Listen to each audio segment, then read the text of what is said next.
বলছি আয়ুব নবীর ঘটনা শোনো মুমিন মুমিনা বলছি আয়ুব নবীর ঘটনা শোনো মুমিন মুমিনা স্বামী স্ত্রীর ভালোবাসা কেমন ছিল দেখো না স্বামী স্ত্রীর ভালোবাসা কেমন ছিল দেখো না বলছি আয়ুব নবীর ঘটনা শোনো মুমিন মুমিনা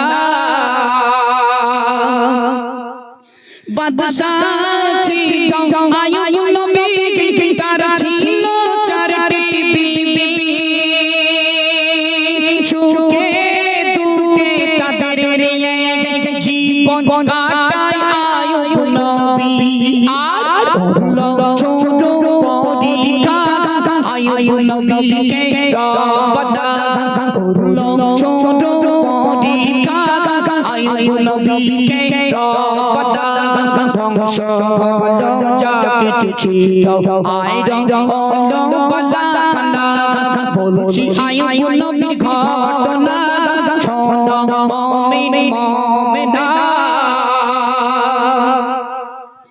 চিন্তায় পড়ে নবীর বিবি আর তো কিছু নাই না খেতে পেয়ে মরবে বাদ কি কবে উপায় চিন্তায় পড়ে নবীর বিবি আর তো কিছু নাই না খেতে পেয়ে মরবে বাদ কি কবে উপায় দুষ্ট রোগে ভরে গেল আয়ুব নবীর সারা দেখো দুষ্ট রোগে ভরে গেল আয়ুব নবীর সারা দেখো চলে গেল তিনটি রইল বিবি রহিমা বলছি আয়ুব নবীর ঘটনা শোনো মুমিন মুমিনা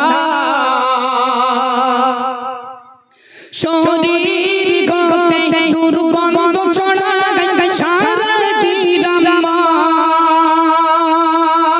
গ্রামবাসীরা সবাই মিলে আয়ুব নবীকে তাড়ায় শরীর গতে দুর্গন্ধ ছড়ায় সারা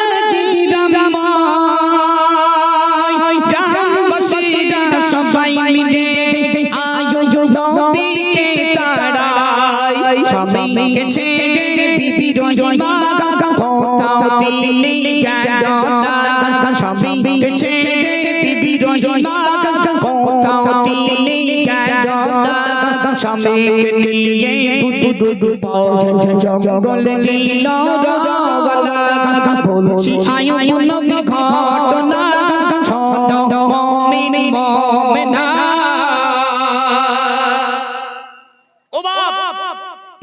গজলগুলো শ্রবণ করছেন একটু মন দিয়ে গজলগুলো শ্রবণ করবেন দেখুন আইব নবীর তিনজন স্ত্রী ছেড়ে চলে গেল রইল আম্মা জান বিবি রহিমা এবার কি হলো আইব নবীর সমস্ত শরীরে পোকা পোকায় আইব নবীর গার গোস্তগুলো পোকায় খেয়ে নিয়েছে গায়ে আর কিচ্ছু নেই হাড় দেখা যাচ্ছে সব গোস্তগুলো পোকায় খেয়ে নিল আইব নবীর গ্রামবাসীরা আইব নবীর গ্রাম থেকে বার করে দিল আম্মা জান বিবি রহিমা আইব নবীকে নিয়ে জঙ্গলে চলে গেল মায়েরা মন দিয়ে শুনুন এবারে এই শরীরের পোকা চলে গেল গালের ভিতরে আইব নবীর ঠোঁটে পোকা গালে পোকা আম্মা জান বিবি রহিমা তার নরম ঠোঁট দিয়ে দিয়ে আইব নবীর গালের গোস্ত পোকাগুলো টেনে টেনে বার করতেন কতটা স্বামী স্ত্রী মিল ছিল কতটা মহব্বত ছিল শেষ কথায় প্রিয় কবি কি লিখি দেখুন পোকাই বদে গেল দেখো ঠোঁটে ও গালে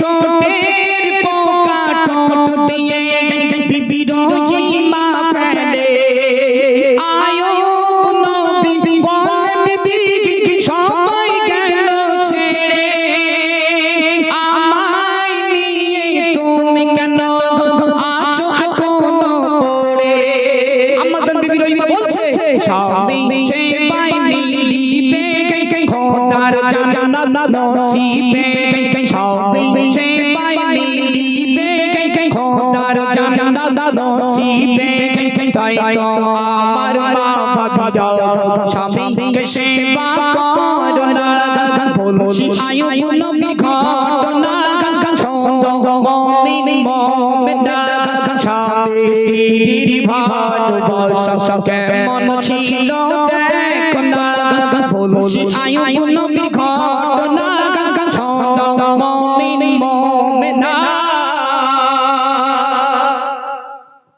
ও মা, এতটাই ভালোবাসা ছিল, এতটাই মহব্বত ছিল স্বামী স্ত্রী। আর আমরা কি যন্তর, একটু মন দিয়ে শোনো। এখন বর্তমান ছেলেদের জন্য আর মেয়ে দেখতে হয় না, এখন বর্তমান ছেলেদের জন্য সব অনলাইনে মেয়ে বুক করা আছে।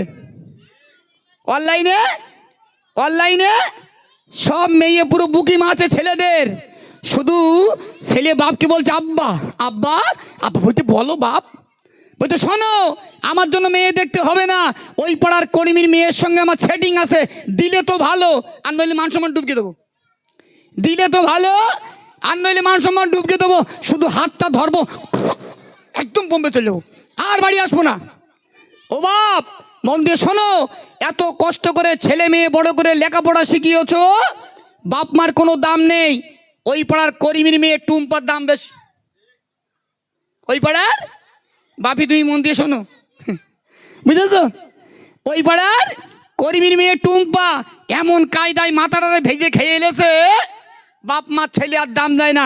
ও যতই পানি পড়া দাও, যতই মালনা দেখা তদবির করো, ও শেষ তদবির করিতেছে টুম্পা, শেষ তদবির ওরে টুম্পা করিতেছে।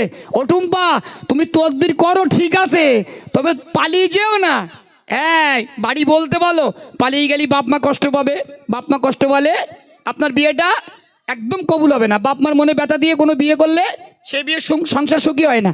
এজন্য মাথায় রাখতে হবে, আইয়ুব নবীর স্ত্রী আম্মা জান বিবি রহিমা সব স্ত্রী ছেড়ে চলে গেল, আইয়ুব নবীকে নিয়ে জঙ্গল পাঠিয়ে দিল। একবার ভাবুন, এতটা কষ্ট এতটা মহব্বত ছিল, তার ভিতর দিয়েও আম্মা জান বিবি রহিমা আইয়ুব নবীকে 18 বছর ধরে সেবা করলেন। 18 বছর পরে আইয়ুব নবী যেমন সুস্থ ছিলেন, আমার আল্লাহ পাক আল্লাহ তাআলা আইয়ুব নবীকে তেমন সুস্থ করে দিল। তাহলে এগুলো আল্লাহর পরীক্ষা ছিল। এই জন্য মায়েদের কাছে নিবেদন, স্বামীগুলোকে ভালোবাসুন, মহব্বত করুন, পেয়ার করুন। স্বামী হলো অমূল্য রতন। দেখবেন যাদের স্বামী নেই, দুনিয়ায় স্বামী মারা গেছে, সেই সমস্ত ভাবিগুলো তাদের মুখের দিকে দেখা যায় না। স্বামী হলো স্ত্রীদের মাথার ছাতা।